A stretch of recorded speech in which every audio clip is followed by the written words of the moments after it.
3, 2, 1.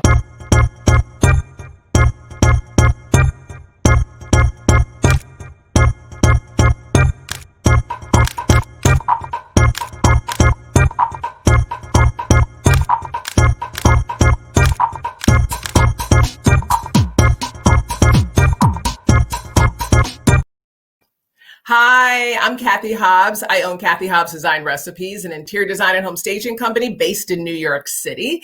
And before that, I was a newscaster for 20 years, mostly in New York, and I'm currently a TV host.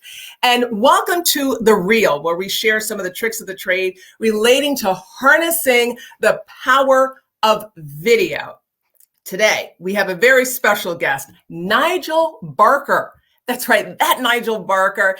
From America's Next Top Model, 17 seasons as the photographer and judge. He also hosted the competition show The Face on the Oxygen Network alongside supermodel Naomi Campbell. His latest venture is the hit show Top Photographer. Barker is also a director, a producer, and an absolute authority on fashion and beauty. Let's learn a little bit more about Nigel Barker, the man behind the lens.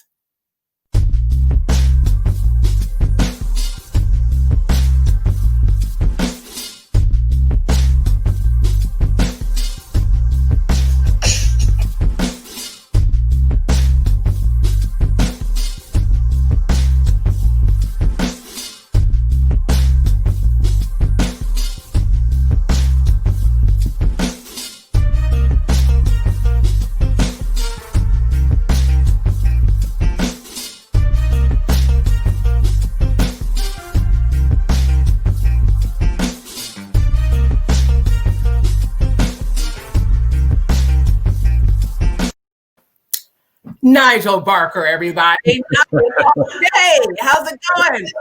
I'm very well. How are you? I'm awesome. I'm so happy to have you here. I have to tell you, everybody at home, you got to get out your pens and your pads right now because this is going to be information-packed. Celebrity photographer, just a real authority. It's an honor. I want to first talk about America's Next Top Model. I have to start there. How did that even come about? And what was that experience like? You know, it came about in a kind of a very sort of surprising but ordinary way, really. I was a young photographer. It was the early 2000s. I was, really in the midst of becoming a fashion photographer. I'd had a few good, lucky breaks. I had photographed, a lot of great people, but I was really sort of at the beginning of my career. And as I mentioned, there've been one or two kind of special big editorials that had sort of skyrocketed my career early. And I got a call for an audition, and season 1 of Top Model had actually aired. So I'd seen it, as had many of the people in the fashion industry. We had laughed along with it, and we're like, oh, this is cool, this is new, this is different. And I got this call saying from actually Jay Manuel and a guy called Nole Marin, who was a stylist that I'd worked with. And of course, he then later became a judge as well. But they asked if I would just be a photographer for season 2, not for the whole season, but for one episode. And I did the audition, and it went well. And I didn't really know how well it had gone because I actually didn't hear back from them for about 6 weeks. So I thought I didn't even get it. And then I got this call back saying, you know what, we really like you. And in fact, would you consider being a permanent feature on the whole season, a photographer and a judge? And, actually, I almost didn't do it. I actually almost didn't do it because my career was going quite well in fashion. And a lot of people, including my agent at the time, recommended that it could be dangerous. The fashion industry doesn't like things like commercial sellout, primetime TV type of things.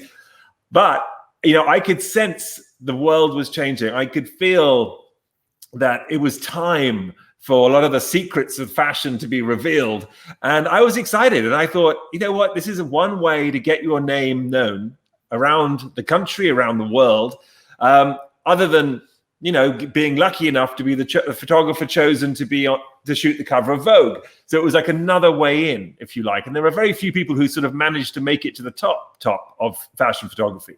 So I took a risk, and clearly, with hindsight, it paid off very well. But one never knew that it was going to go past season 2, season 3, season 4. In fact, we did, season 25, and I left in season 18 to do The Face with Naomi Campbell. But my goodness, what a ride. I can't believe that it was on for that long. It doesn't seem like it, but it was such a staple. It's such a staple. I'm curious, that was really a tipping point for you. At that point, you became known globally, right? I mean, that was it. That was your big break.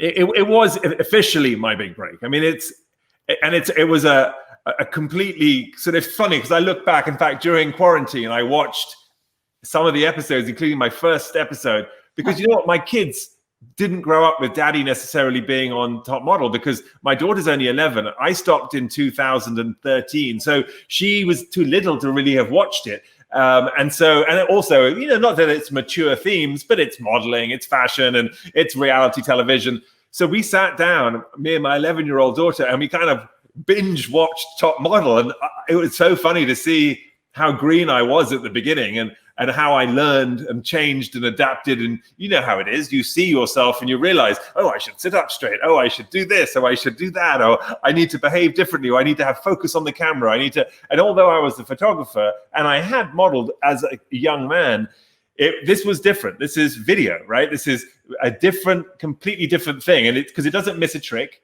You're always on, even when you're in the background.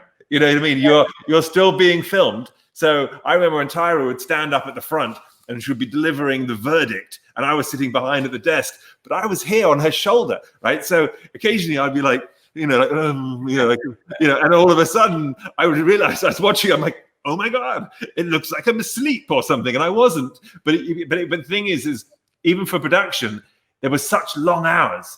You know, we would shoot for 12 hours. You know, going on and on and on and on. And so you would be tired. It would be 3 o'clock in the morning, 4 o'clock in the morning, and we'd be delivering a verdict. Quite often, we would get to the studio at 3, 4 o'clock in the afternoon and wouldn't leave until 3, 4 o'clock in the morning the following day. I actually remember those days. I don't know if you know, I was on HGTV Design Star season 6, the reality show, as a competitor. And, you know, essentially you're going into these sound stages that they have set up, and that's where, you know, they deliver the verdict and who gets kicked off and all that. So, you know, you're always on a reality show. I just want to ask really quickly before we go on to some of your beautiful photographs, your work. How did you become interested in being a photographer to begin with? Was this a passion going back to when you were a child? Not exactly. I mean, it's sort of one of those things where I've always been creative. I've always loved the arts. I actually was sort of like a student that was sort of, not that I was great at anything, and that was part of the problem. I was sort of good at a lot of things. So as a result, my exam results were sort of good across all things, which I don't want to mean, that sounds like I'm boasting, but what that really meant is that instead of following my dream when I was younger and I loved the arts, my father and my mother were like, well, we know what, we don't have a doctor in the family, so you're good at science, you should do the sciences. And it was the wrong move for me, because I ended up studying biology, chemistry, physics, and maths. And of course, once I had that gap year between college and I was going to go to medical school, I did a bit of modeling and I got this sense of photography. And I'm like, you know what? I don't want to go back. And parents, beware what you allow your kids to do, because 1 year led to 2 years. And I kind of convinced my folks that if I was going to go to medical school, I should have a bit of money saved up. But after 2 years, I had sort of financial independence from them because I had made some money. And then I said, no, I'm not going back. And I loved the business and I moved to Italy, and I lived in Milan, and I lived in Paris, and, and I was loving life. And, that was the late 80s, the sort of era of the supermodel, and then the early 90s. And then as things changed in the 90s, and for all of you that can remember, and for those of you who can't, and I've written a book about it, I'm sure Cathy's going to get to, there is, the 90s was heroin chic, was androgyny, was the era of Kate Moss. And, I knew that, I'm 6'4", I'm sort of 220 pounds. I played rugby as a kid. I was a big guy. I was never going to be androgynous. Right? I was never going to be heroin chic, no matter what I did. But I had spent 6 years in the fashion industry. I'd made lots of friends, lots of connections, lots of contacts.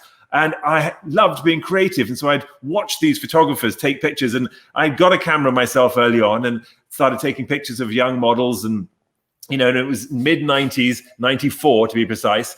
I met my wife and her twin sister, Kimmy. And I, literally started shooting them religiously almost every day when they would come back from photo shoots. Then I started photographing their friends. And that led to me transitioning over a 2-year period to becoming a photographer, where I went to New York in '96 and started my first photo studio. And that was really it. I want to ask you really quickly, where are you from? I'm English. I mean, I'm from London, from Chelsea, but okay. My mother is originally from Sri Lanka, and my father is English Irish. So I'm sort of a combination of English, Irish, Sri Lankan, and a dash of Portuguese. Very interesting. You mentioned your wife and her twin. I know not only you, but I also know your wife as well, who is really your muse, along with her twin sister, for so many gorgeous photographs. We're going to take a look right now behind the scenes to see the making of some of this magic.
Now, they're known as 10 twins. Follow them on Instagram, everyone. I mean, just amazing kind of poses. I have taken maybe 5 yoga classes ever. So, I mean, you don't want to photograph me, Nigel. Trust me. We're going to show some unusual poses before kind of talking a little bit how you make them happen, because some of these poses really are unique. We've just pulled a couple of them to really show the breadth of what you're doing and really how intricate some of these looks and poses really are. And I know your wife. I have not met her sister, but they look so much alike. So it really is this beautiful blend of really 2 identical people. And you capture it so vividly. How did it come about for you to start this really catalog of these amazing photographs?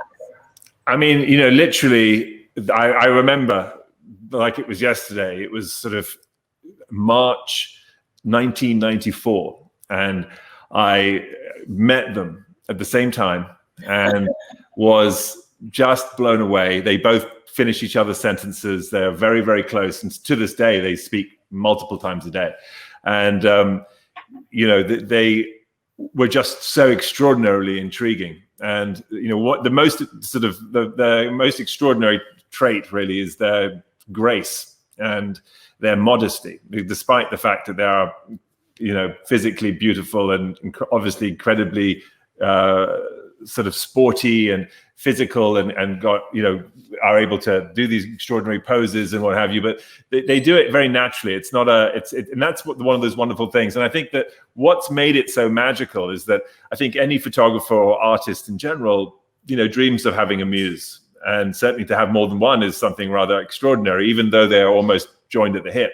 But there's an element here where the reason why a muse is so amazing is because it allows the creator or the artist, the designer, to create around them, and everything that they do makes you better and it inspires you to do something else. And when I think of things I'd like to shoot and do, it always involves them. It's what would I do with them now? And how would I do that? And it's and I think that's how we've always worked together. And the chemistry that you build up after 25 plus years of photographing the same people, you know each other intricately, intimately. You know how one's feeling. You know when they've done enough. You know when you can't push them anymore. You know, and so there's no time wasted and all that kind of thing. And it's a sort of this extraordinary, beautiful process, right? So that's really what happened. I as I mentioned, I fell in love, and I chased her all around the world. So she moved to Paris. I moved to Paris. The reason why I went to New York is because I was just chasing them around the world. And but we've been married now 21 years, and she's been on America's Next Top Model, and she helped me with all kinds of things. In fact, she herself, Chrissy, my wife, changed to becoming a makeup artist for about 7-8 years, and was also my groomer on Top Model. So we traveled the world together before we had kids, which was amazing. And when these two people walk into a room, folks, I mean, it's captivating. I know both Nigel and his wife, so it just really is interesting to hear the backstory. I want to go to some interior photographs, really to also give some tips to people at home who are looking to maybe not only capture the interior, but also maybe themselves or a model. I mean, I think what's interesting is how do you focus not only on the interior, which is one subject, but also your model as well? How do you capture both? What's the technique? Well, I mean, clearly, obviously, when I'm shooting the Chin twins, it's a very specific thing. So they end up being like object d'art in the room, right? They are the art itself. So it's you'll see an interior, and any space has dimension, has color, has texture, and a designer, an interior designer, you look at the room, you look at the light coming in, right? You look at the way the light moves around the room. You watch the way the light ricochets off the surfaces, whether they're gloss paint or whether it's a thick wool carpet that's dull and matte, and the way it soaks up the light, and then when you start to put people in it, they bring it to life with personality in its own way, in their own way, and how they feel. So what I always do, no matter who I'm photographing or what I'm photographing, is I try to think, one, what is the story that we're trying to tell right now? Two, is it a fantasy? Is it a dream? Or what is the emotion that we want to say in this picture? Right. And if you approach it that way, like even right now, as I'm sitting in my living room, I can look past my camera and I can actually see into my bedroom right now. And it's quite dark in there because that room faces north. Right. So the light isn't in there yet. And it happens to be snowing and raining up here in Woodstock where I live. But I see that just the way the light is coming through one of the windows, it's dark and it's moody. So you can tell that story. Now you can go into that room with your camera and you can overexpose and you can make it look bright and airy, right? And no one would have any idea what was happening outside. I'm controlling the mood with that situation. Or I can say, I like the darkness, and I like the way the light comes through. I like the moodiness of it. I like the mystery that creates. And so therefore I would expose for the light coming in through the window, but not so much that I lose everything on the inside, because I don't need to see both. And you have to realize too that when you look at anything with your eyes just like a camera lens, right? The aperture opening and shutting. So when you look at something bright, the aperture is getting much larger, which means actually the hole's getting smaller. And you're therefore looking and focus, using the exposure for what's outside. And as soon as you look inside, it changes. Your iris is getting much larger. Your pupil's getting much larger, right? But what you're trying to do then is you're going to balance that in the camera. You're going to do a bit of both. And then you can control the mood. So that's a large part of it, is controlling the mood, telling the story, using the light, understanding the textures and the colors and the dimension, and adding the personality of the person.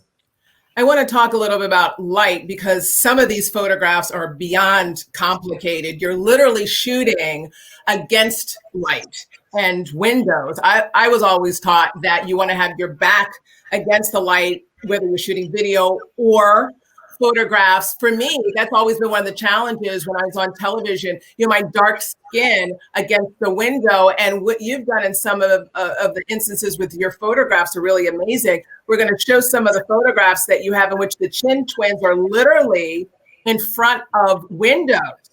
And so I really want to know, and everyone wants to know, how do you control light and shoot photographs like these when your subject is literally in front of a window?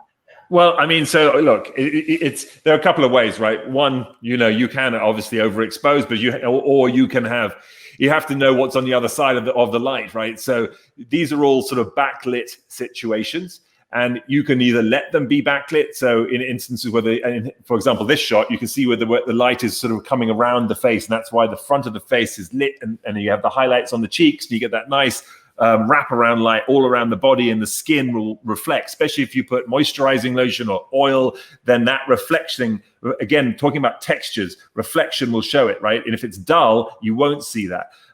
But the other situation is, of course, you bring light, right? And I, as a professional photographer, own lights, and so I'm able to take over. And and it's always one of those things where you joke, you're like, I own the light. I'm not a servant to the light. I control the light. And as a professional photographer, you are someone who your main job is understanding what to do with the light, but also to add to the room with the light. So a lot of interior shots too. What we'll do is simply get a head, which is a flash with an umbrella, and push it into the top of the room and let it away from everything and just light up the entire room. And it just gives the whole room 2-3 stops more power. So all of a sudden you're not dealing with the darkness and the graininess and the muddiness that you might have to with otherwise. Is daylight your friend? And I mean, we're going to go outside to see some of your work. Is daylight your friend, bright sun? Because in television, bright sun really isn't your friend. It becomes very harsh. And we're going to show some photographs that you took both during the day and at night to talk about the difference and the nuances between the two. Right. No. So look, daylight, it can be very, as you mentioned, I mean, here's an overcast day, so it's a little bit more gentle and forgiving, right? But when you're shooting beauty in a classical sense, then you tend to go for a more shaded and protected environment because it's softer on the skin.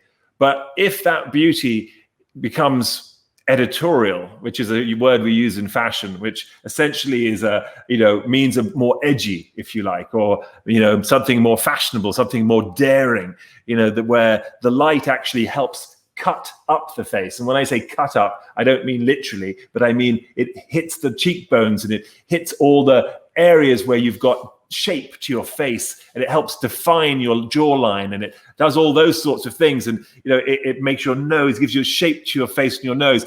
One of the things about light is that if there's a lot of it, right, it flattens you out, right? So a big part of photography, and certainly beauty and fashion and sort of more editorial lighting, is that it's actually about the removal of light, and it's about angles. And we'll almost always position our strobe heads at about 45 degrees away from the face straight on, right? Whereas in television, and if you go into any recording studio for TV or a newscast or anything like that, the lights are pretty much head on, right? Because it comes and it lights you all up, in large part because they don't know which way you're going to turn. You've got guests, you've got people coming in, and they haven't got time to necessarily do a big light change the whole time, so they can't set it to be very moody. And most they're going to give you a backlight so your hair is lit and all the rest of it. And and I obviously worked on America's Next Top Model for years, and we have Tyra, we have Miss J, we had Andre Leon Talley, and myself, and we're all different shades of brown, and then we would have guests like or people like Twiggy, who was very pale, and then some of our guests would be very white. So the lighting was a really tricky thing to do, to get right, because we were all different colors, right? So we would have our own little bits of ND to darken the light or lighten the light, or even some people had their own additional. I was going to ask you, did some people have their own individual light? Oh yeah, absolutely. Well, and Tyra would always say to me, before we got going on anything, Nigel, how's my light? And it was a thing. It was like, and I think it was much to the irritation sometimes of our gaffs and our grips who were there to professionally light her, because she didn't fully trust them because they came from television. And she was like, no, Nigel's a fashion photographer. I want his eye on whether I look okay. And so I would look at them and almost sort of apologetically saying, I'm sorry. And occasionally, actually, she was 100% right, as in it wasn't right. And we had to fix it. We had to tweak it. But I had to learn. Later, they learned that I didn't mean harm by it. But at the beginning, it was always, if we had a new person, I had to, because this is a union job you're on television and these guys are looking at you going like, you're going to tell me how to do this? Right, like, don't touch anything, right? Because they're, yeah. Let's get to some tricks of the trade, and really some of your tips, your practical how-tos. A DSLR versus a cell phone. What should you be using if someone wants to capture their own interior? Can they do it with a cell phone? Look, it all depends on what you're doing with the picture. So, in large part, and my phone isn't on me right now, but the reality is that a camera is a camera.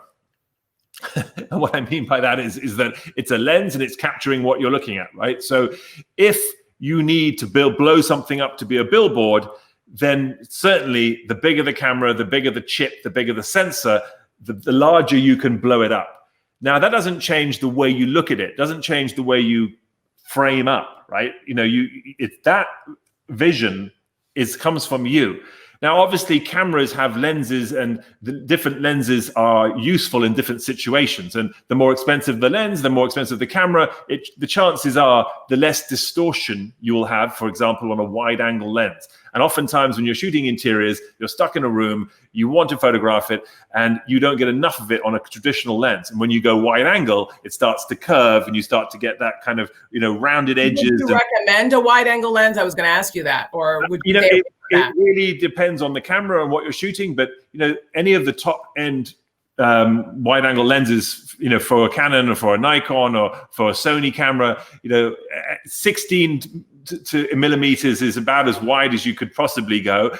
And the most expensive ones, they are adapted. But one of the tricks for that is that if you do go super wide, just keep a safe space in the middle of the picture, and that won't have the distortion on it. So oftentimes, like, you're trying to get certain things in and you realize that the edge of the picture is kind of wonky. Even today, there are even apps that help correct these issues. So there are certain things that you can do where you can sort of play with the edges after the fact. And I've done that multiple times. I mean, traditional photography, you'd use a camera with bellows where you can actually morph the shape of the room with the bellows. And that helps you take a sort of a wide angle shot in a room and keep all the lines straight. Because in architecture and design, you have all this symmetry, and the symmetry is thrown. Now, it's very, very obvious when you're shooting a building, because we all know that a building goes up and walls are straight, right? But on a face or on a plant or on, a landscape, it's hard to tell that a mountain is slightly wonky, or that, somebody's body is doing some kind of unusual shape, because you can get someone to bend and to curve and to dance, and it all kind of works and flows, and you forgive it. Right. So it's a very different type of photography when you're shooting people than it is when you're doing, like, interiors. What kind of cell phone do you have? I have an iPhone. I have one of the new iPhones. I've enjoyed them for years, and I've actually lectured in various, Apple stores all over the country. I actually helped open a couple of them, including the flagship one in DC. And I'm a big admirer of photography through any medium, but certainly cell phones. One of the things I love about them is that, when I started photography, you have to understand it was 30 odd years ago. I actually started when I was at high school, and my biology teacher taught me how to print. We shot with film, and it was really a hobby for most people. And certainly there were no degrees, there were no even courses in photography. You'd have to apprentice someone, and you learn from someone like your biology teacher or whoever would teach you, another photographer if you were, able to assist them, or intern. Now, of course, there's college degrees in photography, and everyone who works for me as one of my assistants are far more qualified to do photography than I ever am or was, right? So, but that being said, it's the eye, right? So the eye you can't teach, the technique you can. And you know, I'm always sort of saying one of the great things that these cell phones have done is armed over 1 billion people all over the world with their first camera. And it's like giving people a pencil for the first time. Had you never given a child a pencil, you would never have known whether they could draw or write or be an author or be a painter or a drawer. And so, you know, it's not to say that they become a great author or a great artist, but it's give them the opportunity. And so with photography, you know, people are seeing for the first time, you know what, I can see things, I can take pictures, and maybe they'll migrate to being a professional and buy a camera, you know, or they just have fun with it. But either way, there's an appreciation, and we're seeing some fabulous photographers like we've never seen before. I agree with that. My 10-year-old daughter, she loves to take photographs, and they're actually, you know, beautiful. And I want to talk to you about, you know, apps. You touched upon that just a moment. I'd like to know, what are some of your favorite apps? I have lots, actually. I mean, there's certainly one for photography that I use called Camera Plus, which is a very simple one. And it's just it's just an extension of what you get with a regular iPhone as far as how you shoot it. And the reason why I like it is because it renders the camera manual. So whereas most of the time when you shoot with a cell phone, it is, you know, automatic, and you can kind of just tap the screen and take your exposure. With Camera Plus, all of a sudden you're adjusting everything. So the speed and the aperture and all of those things on an iPhone. So it just changes it. So you literally have full control. So like I was talking about going into my bedroom and photographing the light coming through the window in the darkness, you could do that on a cell phone, right? You don't have to be on a DSLR or whatever. But there are, you know, some pixel loop and video loop.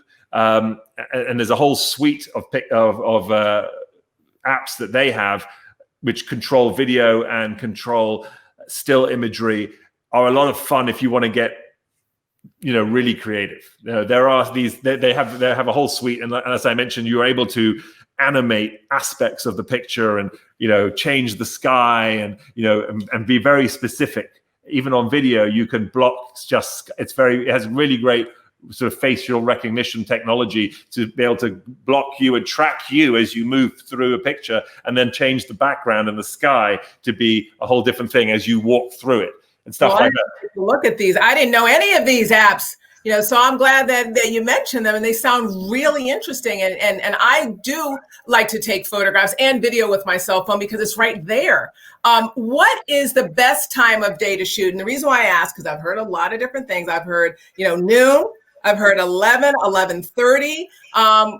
What do you say? I'm shocked by both of those things you just said. Actually, I'm like, well, I don't know who would tell you that. I mean, classically, noon is the worst time of the day to shoot, right? So if you're on most professional photo shoots, you would stop shooting for lunch, and you would stop shooting at around 11, and you probably wouldn't pick your camera up again until about 3 in the afternoon. And that's one of the reasons why in places like Italy and stuff, you'd always have a big long lunch. And you literally stop shooting. You don't shoot for like 3-4 hours in the middle of the day. Your day on a fashion shoot starts at around 6-7 o'clock in the morning and rolls on until about 11. Then it picks up again around 3, and you'll shoot until about 8. And the reason being is because you have the golden hours, which is the first light and final light, right? So sunrise and sunset.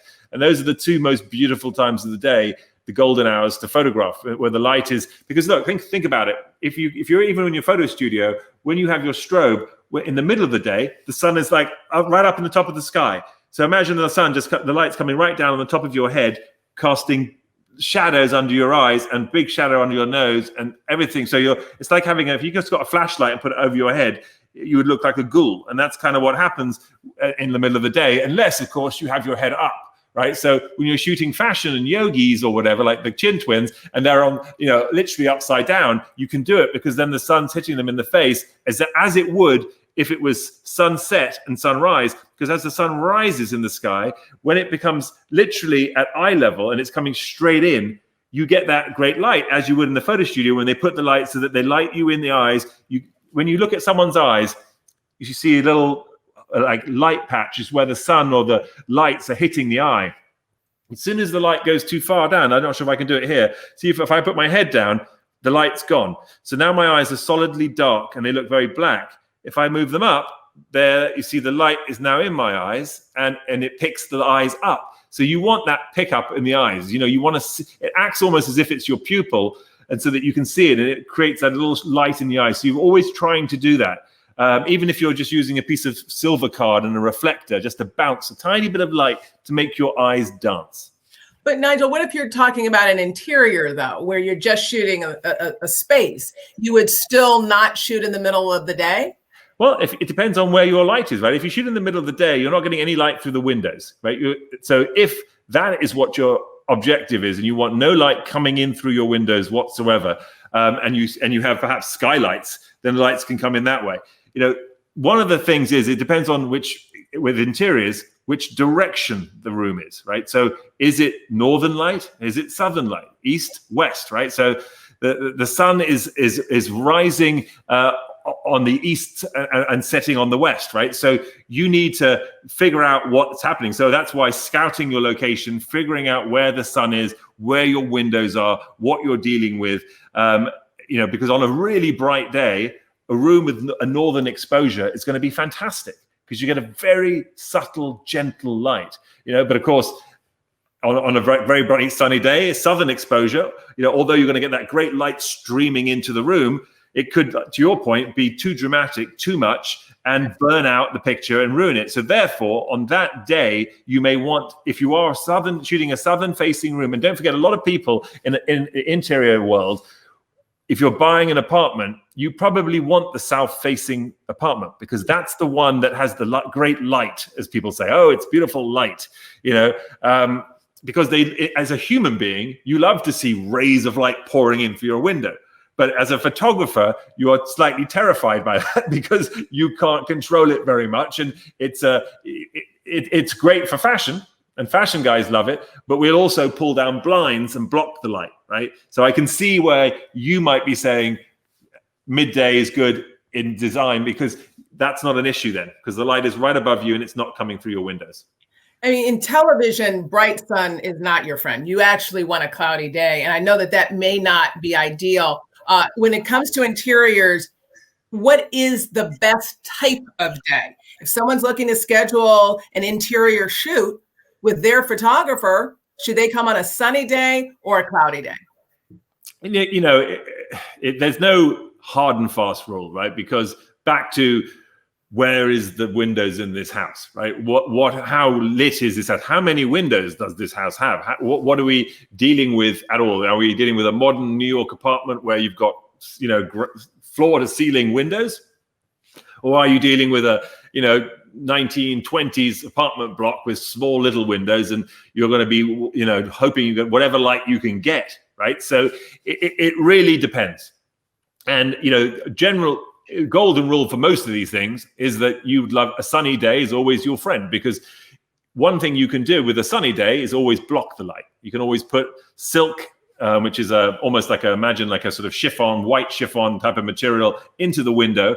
And then that just knocks down the concentration of the light. So the harsh light can be broken down. And even when we're shooting outdoors and on movie sets, and I've lit for TV commercials and everything, and you always prepare for a rain day, but a sunny day is never an issue, because you can always control the light by flying what we, a huge net above your cast. And I actually, for example, worked on the movie Arthur, and was shooting Nick Nolte and Helen Mirren and Russell Brand and what have you. And, it was a very sunny day, but we had the entire thing with silks right above them all, big, massive 20 by 20 silks. And we completely controlled the day. And then we added our own light underneath it. So, the similar in a house, if you're shooting an interior, if it's sunny, you can block the windows, you can shut the curtain, or you can just put some silk over it and control it. But if it's not very sunny, it's hard to add light and without it looking artificial. And artificial light, you can kind of always tell. There are tricks to making it look real. And here's a trick for you. If you have strobe and you're a photographer, one of the things that I've done, and it works very nicely, is set up a strobe, but you bounce it into an umbrella, which then bounces back out into another umbrella. The first umbrella it hits has a white interior. And then it bounces through what we call a shoot-through umbrella, which is an umbrella made of silk, right? And then in front of that, you put down another layer of silk. And if you really want to get tricky, you can give it like window panes. And what you're doing is you're creating a fake window environment, and you're dulling this strobe so that it comes through with that softened, broken up feel that it would as if it's coming from the sun. And what you have to understand with the sun is that, of course, it's incredibly bright, but the sun is millions of miles away, right? So throughout all that bright light's coming down, but it's being dispersed, being dispersed, being dispersed. So it can be very subtle. A strobe is like harsh light banging you in the face. So it just doesn't have that vibe of, and that's why people say, oh, it looks artificial, but there are tricks that you can play to make the artificial light look real. And that's why I sometimes don't like apps or filters, because I feel like it makes a photograph not feel like a photograph. It almost looks too processed. I think that's definitely valid. You know, it's a valid point, and it really then boils down to aesthetic, right? So I think though that people certainly now we are more comfortable with apps to some extent, but I think it was a bit of a cheap trick at some point. But at the same time, there has always been an element of filtering and apps in life, right? As far as, whenever we get up in the morning and we brush our hair, we don't just go out with our hair the way it was the moment we woke up. We put makeup on, we dress up, and every time we do anything, that is affecting the way people perceive us. We don't walk out of bed with eyeshadow and lipstick, and it's sort of so we are in theory filtering the way we are perceived at any given moment. And then when, as a photographer, you light things, and if I put light on one part of the face, I can also knock out wrinkles, I can knock out a blemish, I can create shape to the body. That is not necessarily how everyone is seeing you right here, right now, but I can do that with my lighting. And so is that not a form of filtering using light and adapting and understanding? And so there is, and when you go to back in the day, you would take your picture, you would do all the tricks that you knew how to make someone look good using, low depth of field to blow the background out and focus on the eyes or whatever it might be. But then your printer, he would then dodge and burn using the printing techniques to bring out certain aspects of the face, overexpose the face so that it blows it out a little bit further, yet use little coins even that he would place on the thing to take off so that different parts of the picture would be underexposed, overexposed. So controlling it again and putting a sepia tone or making it a platinum print or silver gelatin, and all these things have looks and feels, and then the type of paper it is it, does it create an effect in the look? So my point is that we've been doing this forever. We didn't call it what we call it today, but if you do it gently, you do it with a good eye, and you do it with an idea of tweaking and increasing, and with what you're doing and working with, then it's really no different in the long run. People can get their knickers in a twist over anything, and they can also overuse just about anything. So I always say everything in moderation, and just make it yours, own it. When I got married 16 years ago, we were looking for a photographer who did a photojournalistic style of photography. And back then, there were photographers who shot in film and those who shot in digital. And we wanted some black and whites. And we went with a photographer who shot in film. There was such a richness to the photographs, where a digital, it was let's shoot everything in color and then suck the life out of the photograph to get in black and white. And a lot of the people were kind of fighting film and digital back then. And again, this was 16 years ago. Is anyone shooting film anymore, or is it all digital? And because people are saying we can't control it the same way. Yeah, no, there are a few people who shoot film still, but it's not very many people who are doing it. Partly because, certainly 16 years ago was the dawn of digital. So that was like right when people were using it for the first time. So the technology wasn't as adept as it is now, right? So there are very good ways to shoot black and white and convert color to black and white now that you wouldn't question it. And we've just got such better technology that and I think that too, that even with color, it's just much more forgiving. Digital is more forgiving. It used to be that it was always either really pixelated or you could, and it wasn't pixels that we like, because in film you have to understand that a pixel on film is actually emulsion, right? So it's actually a form of a liquid, and that's what you're looking at, little dots of liquid of different colors. But the softness of the liquid means the edges are soft, so it has just a more gentle appeal. When you go digital, it's a perfect circle or square or dot with a solid, completely spherical perfection line, as it would. It's a television screen. Imagine lots of different lights. So we know that we're not perfect, really, right? We are the sum of our imperfections in many ways. So when you start to perfect everything, when you start to create these lines that are absolutely, symmetrical and geometric, even on something that isn't, like a flower or, an animal and things like hair and things, and it can take away from the personality and the truth. But that has got a lot better, and they've got many, many better tricks now. And so, it's although yes, there are, and I even shoot with film once in a while. Still, myself, you go old school. I go old school, exactly. Let's talk about equipment a little bit more. I want to go to some of the earlier photographs that we showed, some of those unusual poses with your muse, the Chin Twins, because I want to talk about equipment. Obviously, you're going to some exotic locations, and you cannot be taking a big rig of equipment. I mean, some of these photographs are outside. They look like they're on a mountaintop. I mean, do you have a backpack? And if so, what's in that backpack? The wonderful thing about this particular project of mine, and look, I certainly, have, there are times when I have teams of people around me, and we have lots and lots of different photographers, lots of assistants rather, that are helping me. And and they carry equipment and lights and what have you. And sometimes I can have up to 8 photo assistants just assisting me on a photo shoot, when I'm doing a big fashion shoot.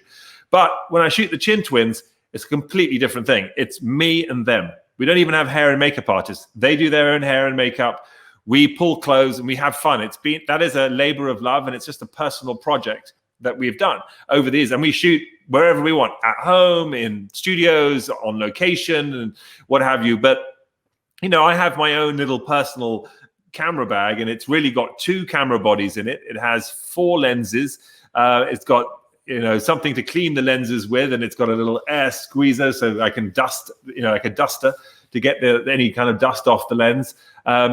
And I have a backpack which has a couple of strobe heads in it, and some portable stands if I need them, and I have a Land Rover, and I'll pack the back of the car with a few bits and pieces, maybe a couple of stands, and we'll try and drive the car in as far as we can to where we go. And, I will literally just hoof the equipment up, and it's a physical job being a photographer, and it always has been. And I think if anything, one thing slows you down in photography, it's just the general lifting of stuff, but it also keeps you fit and keeps you going. And my muses are also very capable at helping me lift stuff, and it's a team effort. But again, most of the time in this particular instance, one of the things that helps even direct what we do is that because I don't have a lot of equipment in those shoots, and you don't need a lot of equipment to necessarily create a beautiful picture, it's about understanding that you're going to work with what you've got. You're going to work with the light that's there today, the ambient, the situation. And that doesn't mean that you're stuck with it being gloomy if it's a gray day, or that it's, going to be too harsh because the sun is shining. It just helps you understand what you're going to do from a directional standpoint, and what the story is going to be that you're going to tell. And then you start to, play with it.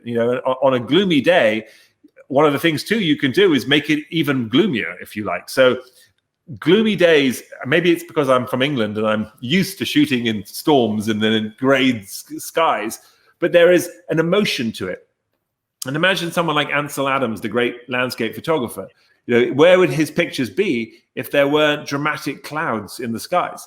They would not look the same. Those clouds and they're foreboding, and they are emotional, and they look like they could erupt at any given moment. And those are the things that start to sort of really create drama in a picture.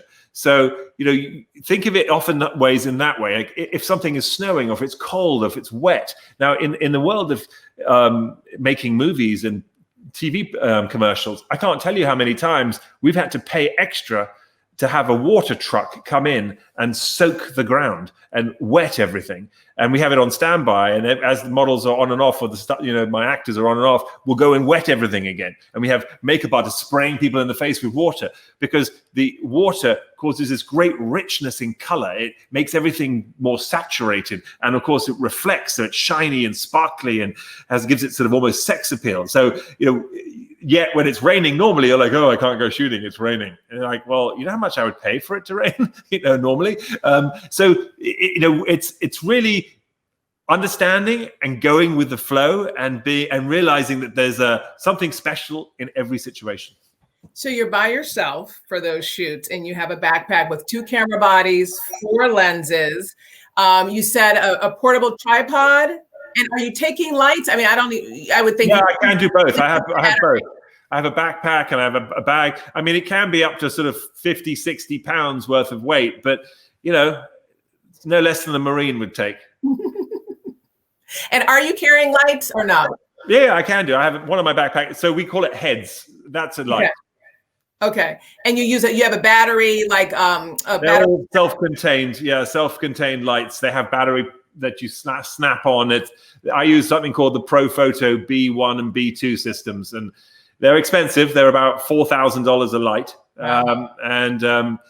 Generally speaking, my camera equipment, if I'm looking to add it all up, it's about $100,000 that I could carry on me just in cameras. So yes, they're expensive, and there is a reason why you're a professional, and that's your investment. But that doesn't make me better, and it doesn't make me, it just enables me to do things in certain situations that so that I can control situations more. And again, it still boils down to your eye and your vision and the story you want to tell. And I sometimes, and quite often, don't use any of it, but it's there just in case. You've talked about so many of your experiences and your background. Let's talk about Models of Influence, your bestseller, your New York Times bestselling book. Tell me a little bit about it and how it came to be a book, and what it's about. Well, thank you very much. So, I wanted to write a book that really was a salute to the extraordinary people I have worked with over the years. And, Naomi Campbell, Tyra Banks, and then so many other models who are in there. We were talking about Coco Rocha or Twiggy or Paulina Poroskova, or, in the back there is Cara Delevingne. And, it starts, in the sort of 1920s, 30s and goes through history, right? So it goes all the way up until now. And the idea being that, there are top models, there are supermodels, but to me, what is a supermodel is someone who's influenced the world of fashion and the world of beauty and left their mark and made a change in the industry. And that's what this book was about. It was about these change makers who, through whatever they did, however they did it, for example, someone like Twiggy, who became this extraordinary icon of the age of the 1960s, right out after the 1950s, where, people and women specifically, there was a very specific idea of what was beauty. And it was partly because these were women who were recovering from the war, of the Second World War. And, they had lived on rations, and they couldn't get fashion, couldn't get clothes, and everything was a bit chaotic. So the 1950s came around, and it was all about sort of perfection, and women were expected to have hourglass shapes, and their hair was just so, and they were meant to be the sort of perfect housewife, if you like. And it was a bit absurd to be, and women rebelled against it. And in the 60s, with Twiggy, she was like, what, I don't have to be what you want me to be. I can be myself. And it was really a sort of this women's right, sort of gender equality moment through fashion and beauty. And she was like, I'm going to cut my hair off. I'm going to be androgynous. I'm going to look pixie and be myself, and, and be, if you want, a tomboy. But, that was the thing is that this whole tomboy concept, it's like, I'm not a tomboy, I'm a girl. And this is the way I want to look. Where I want to be. Where I want to be and who I want to be. But it was groundbreaking now. Now, of course, we're like, what are you talking about? My daughter would be like, what? But I'm like, honey, but this is where it came from. So this was a book to talk about these moves that these women made from a fashion and beauty standpoint, which we often think of as frivolous and excessive or unnecessary. But I would argue to say that there isn't a single one of us, men or women, who doesn't make some sort of fashion beauty statement almost on a daily basis. Even when you get up and you decide to go to work and you put a suit on, what does that suit say about you? It means you mean business, right? It means that you're going to be formal. If you're going to wear a low-cut shirt or whatever you're going to do, what are you suggesting? Are you being flirtatious? Are you not? What does the color suggest? And there's evidence to prove that if you go to court and you wear a navy suit, that the jury's something like 50% more likely to think you're innocent than if you wore a black suit, purely because there's something about colors that reflect to people, how we think about certain situations and what we wear, and whether we think we're too cool or whether we think we're kind of laid back, or how certain shades and feels. And we oftentimes you'll hear people say, well, oh, that outfit, you can't wear that looks suggestive, or something like that. We're like, what do you mean? It's just clothes. So there are things and ways, what we wear and how we design ourselves. When I shaved my head for the first time, I remember people thinking I looked quite tough or aggressive or something, because all of a sudden I'd become a skinhead, right? So that was like, and I was like, what? Because I used to have long, flowy hair. But for me, it was sort of almost a monastic moment to kind of get rid of something that I would have to bother with and deal with. But it was very interesting how people read me, because it seemed like I was almost more intimidating as a tall man with a shaved head than if I had longer hair and it was more gentle and soft and perhaps approachable with a more sort of coiffed hairstyle. So we're constantly making these sorts of judgments. So that was, again, it played into the book, what people were doing, how they did it, every era, every decade.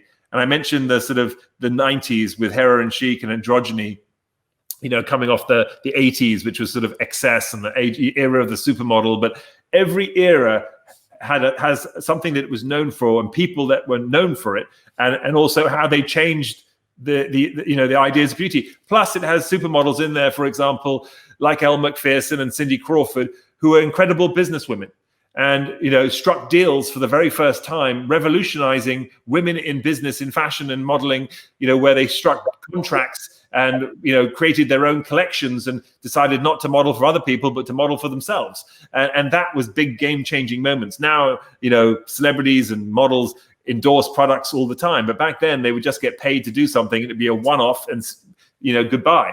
It was models like Cindy Crawford who said, actually, I'll do this, but give me a cut. And we'll, and don't pay me. I'll just make my money on the back end. And they were some of the original deal makers. So we talk about that in Models of Influence. We have about a minute left. We had so much to talk about. You've offered so many amazing tips. What are you doing now? Everyone wants to know. A lot of different things. I'm really into fitness and sport, as I mentioned earlier. I helped create and found the gym called the Dog Pound originally. I've just become CEO of a new startup called The Ville, and we are creating a really fun online platform, which is really bringing the world of fitness, nutrition, and health all under one roof, which is a lot of fun. And you can also catch me on my podcast, which is the Shaken and Stirred Show, available where all podcasts are available, and we mix a cocktail and have a great celebrity interview and just really have a good old chin wag over a drink. So hopefully I'll see you there and we can have a cocktail together.